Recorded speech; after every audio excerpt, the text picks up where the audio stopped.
Comment obtenir le mode Farmer's Delight? On va sur Forge et on cherche Farmer's Delight. Comme il a 142 700 000 utilisateurs, donc c'est très populaire. On clique sur Fichier, Mod Loaders, Forge, version 1.20.1, puis les trois boutons et Obtenir.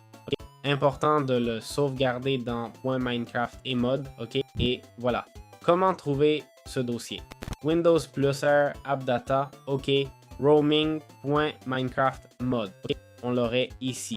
Farmer's Delight n'a besoin d'aucun autre mode, donc on peut l'utiliser tel quel. Comment fonctionne le couteau? En gros, dans le mode Farmer's Delight, si on prend une vache par exemple, ok? Si on frappe une vache, parfois on n'aura pas de cuir et de viande. Vous voyez?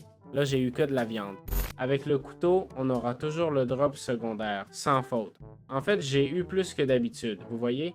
Là, j'ai eu 2 drops de cuir séparés. C'est ce que fait le couteau, ok? Il garantit toujours un drop secondaire. Ça veut dire que si je tue un Wither Skeleton, j'aurai toujours sa tête. Bon, on va essayer, mais j'y crois pas. Allez, boum et non, pas même de charbon, ok? C'est surtout pour les animaux. Voilà, c'est ce que fait le couteau. Comment fonctionne le poêle? Le poêle se fabrique avec 3 fers, 4 briques et un feu de camp. Le poêle permet d'avoir un four allumé en permanence sans interruption. On peut y poser des casseroles pour cuisiner sans gaspiller de combustible. Comment fonctionne la marmite? En gros, on met cette marmite sous une cuisinière, ok, ou sous tout autre truc qui fait de la chaleur. Le mode Farmer's Delight est compatible avec plein d'autres modes. Ça veut pas dire qu'on peut prendre une marmite et... Ah bah si, en fait ça veut dire ça. On peut la mettre juste sous la lave. Waouh, je m'attendais pas à ça. Et si je prends un feu de camp aussi, j'y crois pas franchement. Voyons voir, feu de camp. Ah bah oui, ça marche aussi. Donc on peut la mettre sous plein de trucs, ça crée la boîte tout seul et c'est toujours de la lave. Si on balance un truc dedans, ça va brûler, ok? Alors, ça sert à quoi tout ça? Bah comme vous voyez, ça commence à bouillir et on peut cuisiner, ok? Si on utilise le Gmod, on voit toutes les recettes, ça donne de l'XP toutes les 10 secondes. Et voilà, on voit un peu les résultats, ok? C'est les ingrédients qu'il faut mettre. Le bol, ok? Ou une bouteille en verre et le résultat. Voilà, c'est comme ça que ça marche. Bon, comment fonctionne la poêle? C'est comme une paella avec 8 d'attaque et 0,9 de vitesse. Ça peut sembler peu, mais 8 d'attaque, c'est pas mal. Pour le craft simple, une brique et 4 de fer. Imaginons que j'attrape un zombie, d'accord? Je sors ma poêle, critique, et hop, moitié de vie pour 4 lingots. Je crois que les devs du mode ont un peu exagéré, mais voyons ses utilités. Ah, elle a. Et en plus, du recul, comme si ça suffisait pas.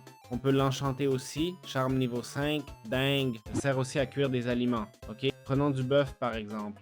On le met, clic droit. Vous allez mettre un stack entier. Si je me mets au soleil, on verra mieux. Ça cuit tout le stack. Il faut mettre un four en dessous, ok? Obligatoirement. Le four, c'est celui-ci, d'accord? Ça marche comme un feu de camp, ça cuit un par un, et voilà. C'est aussi simple que ça. C'est comme ça que fonctionne cet outil. J'espère que ça vous a été utile. Comment fonctionne la table de découpe? En gros, la table de découpe a plusieurs utilités dans le mode Farmer's Delight. On s'en sert, c'est tout. Cette table nous sert à mettre des objets dessus, si on regarde ses fonctions, ok? Avec un couteau ou une hache, on obtient différents résultats pour couper, ok? Par exemple, le bœuf, d'accord? On peut couper le bœuf en petits morceaux, ok? On fait un clic droit et voilà, c'est aussi simple que ça, ok?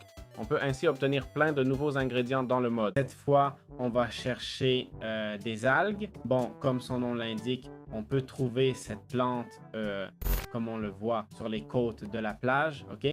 Donc voilà, on peut les trouver dans le mode Farmer's Delight. C'est intéressant, cette plante nous donne des graines de betterave quand on la casse. Vous trouvez le chou sauvage? En gros, on le trouve sur les plages, ok? Bon, c'est écrit ici, c'est une plante sauvage commune sur les côtes. En la cultivant, on obtient des choux et leurs graines. Donc voilà, c'est bon à savoir quoi. Où peut-on trouver des oignons? L'oignon apparaît comme ça dans les plaines et les forêts, ok? En cassant ça, on obtient l'oignon, l'allium et 4 graines. Mais là, je n'ai pas eu de graines, on dirait. Je crois qu'il faut le planter directement. Voyons, effectivement, on plante l'oignon directement, ok? Et là, quand on plante un oignon, on en obtient plus. Voilà, c'est ça. Allez, on casse, parfait. Ça sert pour plein de plats, comme un kebab, un bâton, etc. Donc voilà, on l'a. Comment obtenir des tomates?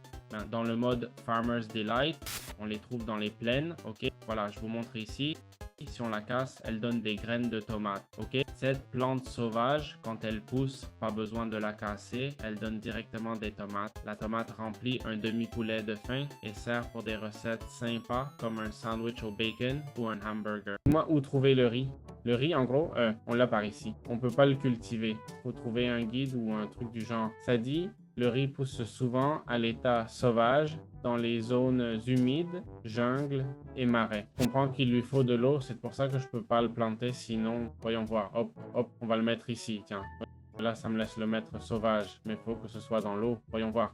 Ça doit être dans l'eau, c'est intéressant. Et voilà, si on l'applique, ça nous donnera du riz sans problème. Si on casse cette plante, on aura... Ah, là, on nous donne du riz. Ok, je sais pas si on peut planter le riz direct, mais la plante poussera plus lentement. Et voilà, c'est aussi simple que ça pour cultiver du riz. Bien, pour conclure l'explication du mode Farmer's Delight, je voulais vous parler des meilleurs plats, d'accord? Pour commencer, l'un des meilleurs plats que vous pouvez préparer est l'œuf au plat, d'accord? Il se fait avec des œufs de poule, se cuit et vous permet de faire des sandwichs aux œufs, par exemple. Et c'est vraiment fou. Regardez la quantité de satiété qu'il procure. Vous pouvez aussi faire du bacon aux œufs, mais c'est un peu plus complexe. Il faut fabriquer les bols et tout ça. Et le bacon, il faut le couper manuellement avec un couteau. C'est plus élaboré, mais ça donne un pain plus sympa. Il y a plein d'options, mais pour être pratique, mieux vaut que ce soit facile à faire, non? Et on pourrait le reproduire, le fabriquer, voire automatiser sa production. Les poules donnent les œufs, faites une ferme et vous en aurez. Pour le blé, pareil. Faites une ferme et vous en aurez. Donc, vous prenez le pain, l'œuf, et voilà un super plat qui suffit amplement. Il y a aussi des bouteilles de lait qu'on peut empiler par 16. Okay? On peut en porter 16 et si on boit, ça laisse un résidu. Compris? Et ça enlève tous les effets négatifs, tout simplement. Le chocolat chaud, lui, n'élimine que les effets négatifs. Pardon, le lait enlève les effets positifs et négatifs, le chocolat que les négatifs. Ensuite, on a le cidre de pomme qui donne de l'absorption. Ok? Exactement 2 petits cœurs. On a aussi le jus de melon qui donne une régénération instantanée. On a ces gâteaux, ok? Comme le cheesecake aux fruits rouges, la tarte aux pommes, le chocolat, la tarte. Et il y a plein d'aliments qui sont évidemment très utiles et très bons, d'accord? J'ai juste essayé de donner une idée, ok? Mais je dis pas qu'il n'y a pas d'autres bons aliments, comme celui-ci par exemple. Si tu fais une ferme de riz, fais gaffe, car avec le riz, on peut faire plein de trucs intéressants. Regarde ce craft avec des carottes, de l'algue séchée et du riz. Tout ça peut devenir une ferme et tu peux faire ce craft ici, par exemple. Okay? Donc attention. Ou même ce craft-là, tu peux aussi l'automatiser. Ça dépend de chacun, de l'envie d'automatiser ou de crafter la bouffe soi-même. Au final, si vous avez ce mode, c'est cool car il y aura plein de bouffe dans les coffres de loot, ok? Et aussi parce que vous aimez cuisiner, préparer un bon plat, inviter un pote et dire « Tiens, on mange un burger que j'ai fait. » Voilà quoi. Donc voilà, il y a de super plats. Jetez un œil. Ok, il n'y en a pas tant que ça de simples qui régénèrent beaucoup, évidemment. Mais bon, c'est comme ça. J'espère que ce guide vous a plu. On se voit dans les prochaines vidéos.